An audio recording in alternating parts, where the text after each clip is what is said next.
Uno de estos días, conversando con un colega y de cierto modo debatiendo, este colega me argumentaba que una vez que alguien llega a conocer a Cristo, lo acepta y entra en una relación directa con Él, esa persona ya tiene la salvación garantizada, ya que esta persona está perdonada, justificada y por ende su salvación asegurada.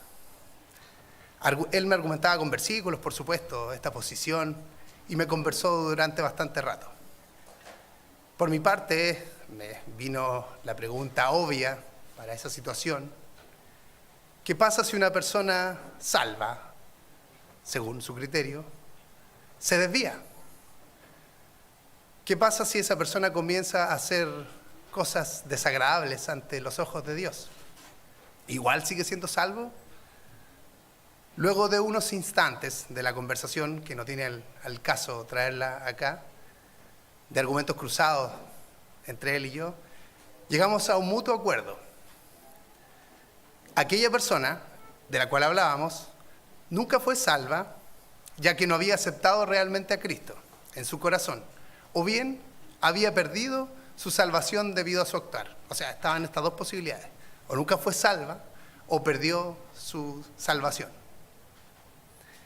Y que esta aseveración, la que él me había impuesto desde el principio, que una vez siendo salvo iba a ser salvo, sería cierta, si esta aseveración podría ser cierta solo dependiendo del tiempo y principalmente del corazón de la persona.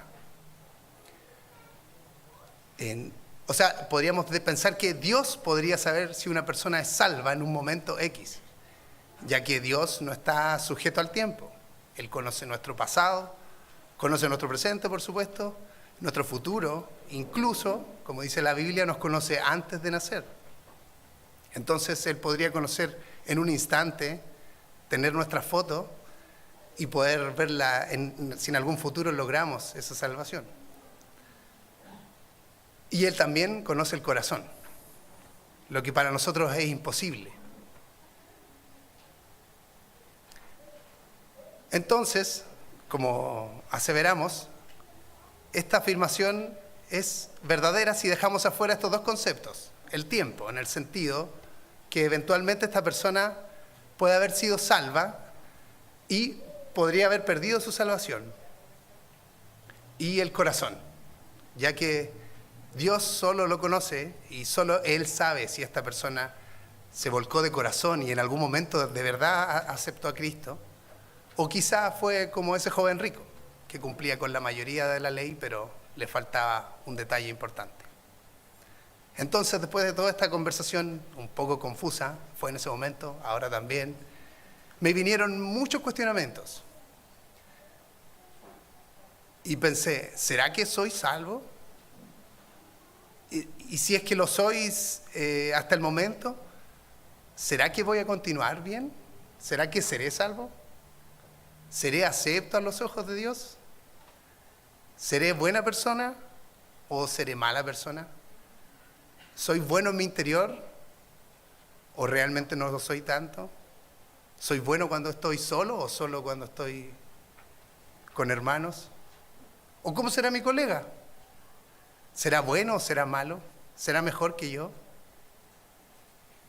Como verán, son muchas preguntas y cada una de ellas, según mi punto de vista, no tiene una respuesta fácil, y menos una única respuesta.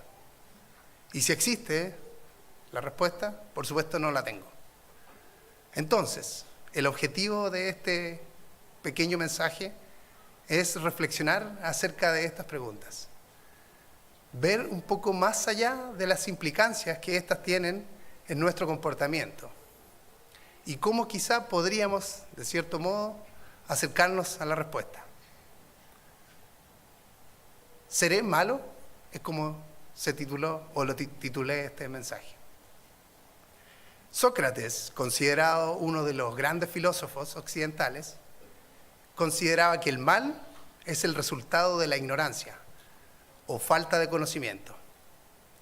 Que si alguien se equivocaba era porque no tenía conocimiento, y que si realmente supiera qué es lo correcto, lo haría. haría precisamente lo correcto. Entonces Aristóteles, quien fue alumno de su alumno, Platón, le rebatió haciendo hincapié en que existen personas que aún sabiendo qué es lo bueno y qué es lo malo, hacen lo malo. Una persona, por ejemplo, que conoce la verdad de Dios, conoce las leyes y mandamientos y los incumple a conciencia, estaría actuando a sabiendas y no por ignorancia. Ahora, por otra parte, si esta persona supiera en realidad la envergadura del mal que está haciendo, las consecuencias que tiene su pecado y las implicancias en su vida, probablemente no lo haría. Y menos lo tomaría de una forma tan liviana. Es decir, según Sócrates, esta persona tendría un conocimiento superficial y le faltaría profundizar en él. En cierto modo, sería ignorante. Como un niño, por ejemplo, que muchas veces hace cosas malas que en un adulto no aceptaríamos, pero porque él aún es ignorante, entre comillas, en esas cosas. No tiene discernimiento o conocimiento. Jesús, clavado en la cruz, dijo, Lucas 23:34, Padre, perdónalos porque no saben lo que hacen. Y repartieron entre sí, los soldados, sus vestidos, echando suertes. O sea, estaban matando de una forma terrible a una persona para ellos, a una simple persona. Lo que, un acuerdo casi universal, está mal. Asesinar en la mayoría de los países está mal. Para ellos era solamente una persona, pero para nosotros es nuestro Salvador. Pero ellos, en su ignorancia, se tomaron la libertad y el desprecio y el irrespeto de echar suertes con su ropa aún, sabiendo que estaban matando a alguien luego de haberlo hecho pasar por una terrible tortura. Y Jesús aún así reconoce, él podía ver el corazón, que no saben lo que hacen. Entonces por eso los perdonaba de inmediato. Ellos no tenían el conocimiento profundo de lo que estaban implicando sus acciones. Por ende, su maldad, entre comillas, podría deberse a la ignorancia que ellos poseían, y es de aquí también donde podemos sacar el corolario de que debemos odiar al pecado y no al pecador. Y quizás modificar nuestra manera de percibir a las personas a las cuales percibimos como malas. Entonces, volviendo a la pregunta, ¿somos buenos o somos malos? Y es que podríamos considerar que ser buenos o ser malos es una decisión, y una decisión relativa a nuestro conocimiento. Según la cantidad y calidad de nuestro conocimiento, podemos esgrimir si somos buenos o malos en sí. Y lo importante es considerar ese análisis como propio, un autoanálisis, y no para terceros, ya que bajo nuestros parámetros, bajo nuestro conocimiento, bajo nuestra visión, bajo nuestros principios, no podemos juzgar a terceros, sino que más bien debiéramos actuar en consecuencia con nuestros principios. Ya que podríamos preguntarnos, ¿somos buenos o somos malos? ¿Para quién? ¿Desde qué prisma? Tal vez podríamos preguntarnos, ¿cómo mi decisión me afecta a mí como persona y a mi entorno? Y ponderar cómo podríamos salir afectados todos. A lo mejor ser bueno es lograr que nuestras acciones beneficien a otros. Y en el beneficio colectivo está el beneficio personal. O a lo mejor ser bueno es cumplir con nuestros estándares obtenidos a través de nuestro conocimiento en todo ámbito, siendo consecuentes con nuestros principios. En este caso, esos estándares o esos principios debieran ir en consecuencia con nuestras creencias, con lo que hemos estudiado todos estos años, con lo que creemos. Por otra parte, podríamos pensar que somos inminentemente malos, que está en nuestra naturaleza humana, pero no en el sentido oscuro de querer el mal para otros, sino en el sentido de que como seres humanos somos egoístas, inclinados al pecado. Algunos más a unos pecados, otros más a otros. Y que pensamos primero en nosotros. Pensamos en satisfacer nuestros deseos. Dejamos de pensar en lo que le pasa a los demás. Nos dejamos guiar más por nuestros instintos que por nuestro conocimiento. Entonces, si es así, ser bueno es parte de una decisión. Porque ganarle el puesto a esa persona que quiere adelantarnos, o a esa persona que quiere pasar con luz amarilla, porque va apurado y quiere incumplir la ley del tránsito, no es justo para nosotros, ya que nosotros estamos cumpliendo con la ley. Y nos parece que esa persona es irrespetuosa, está haciendo algo indebido y es mala. Pero quizás no tenemos el contexto en que esa persona está tomando esa acción porque significar quedarse en ese semáforo en rojo puede perder su avión o puede no llegar a un hospital donde algún familiar puede estar pasando por algún momento terrible. Siempre podemos tener la justificación de por qué no se levantó antes esa persona. Entonces, bajo ese prisma, no tenemos que juzgar a nuestros pares con nuestro entendimiento de las cosas. Podríamos deducir que con el conocimiento que hemos logrado, cada uno de nosotros, debido al llamamiento, debido a la inspiración, al estudio, nos debe servir más para nosotros autoevaluarnos que para emitir un juicio sobre la calidad humana de mis pares, o por qué él hizo esta cosa y no hizo esto, o por qué él hace esto y no hace esto que es correcto según mi forma de verlo.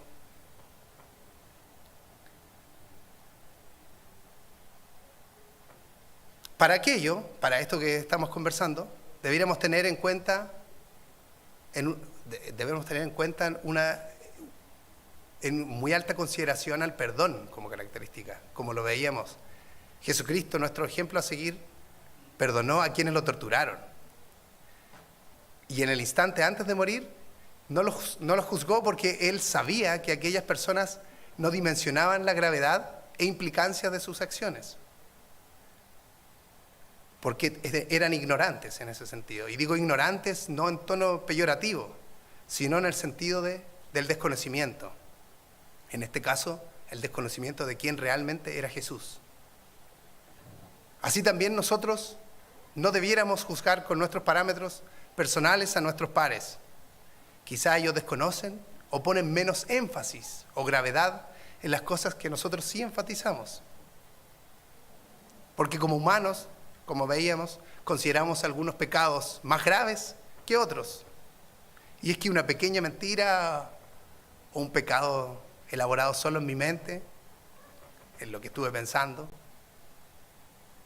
es mucho menos grave que una acción llevada a cabo materialmente. Pero esto es opuesto a lo que nos enseña Jesucristo. El que odia en el corazón es culpable de pecado.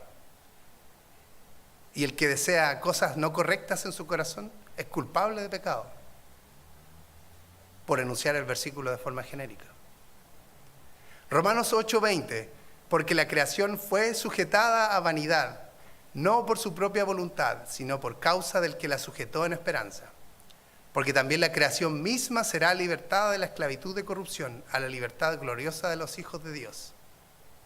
Y lo voy a leer en la traducción del lenguaje actual, que dice, pues todo el mundo está confundido.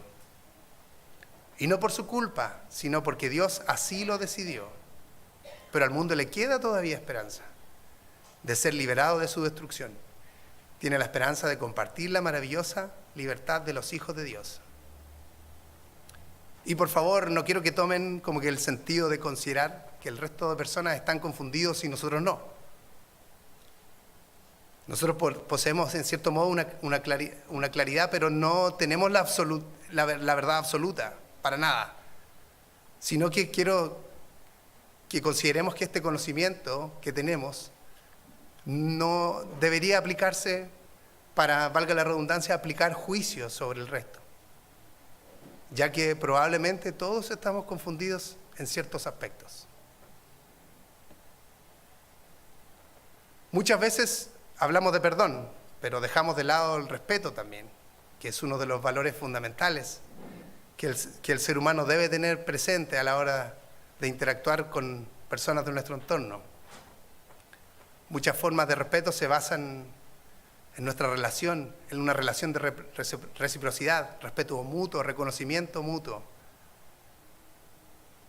respeto hacia otros objetos, otras costumbres, otras ideologías, instituciones. Entonces, a modo de resumir estas reflexiones, una vez salvo, es una vez salvo. El día que aceptamos a Cristo es una fotografía en nuestras vidas, un instante. Y para seguir y conseguir la salvación, debemos luchar por mantener esa filosofía en nuestras vidas, y para eso debemos mantenernos firmes e intentar mejorar día a día en nuestro vivir. Para de esa forma poder ir incrementando esa mejora en nuestras vidas, es necesario adquirir conocimiento. Y debemos vivir en consecuencia con el conocimiento que vamos adquiriendo. No utilizarlo para el juicio con terceros, sino para nuestra propia autocrítica y crecimiento. A medida vamos adquiriendo conocimiento, nos vamos haciendo más responsables de nuestras acciones y de cierto modo más conscientes, y quizá el perdón ya no sea tan fácil, aunque siempre lo tendremos. Pero junto con todo eso y todos los valores que debemos cultivar, previamente al juzgar debemos perdonar a nuestros hermanos, a nuestros pares y a todos los seres humanos con los que convivimos. Para eso es fundamental mantener una relación basada en el respeto.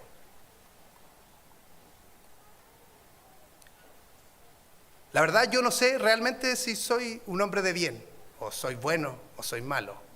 Ni siquiera si soy salvo, si alguna vez lo fui, o si en algún momento lo llegaré a ser. Me quedó una frase mientras leía para estudiar este sermoncillo, que decía: no discutas o no discutamos más de lo que debe hacer el hombre de bien, que yo creo que todos lo sabemos, sino procura hacerlo, procuremos serlo. Feliz sábado a todos.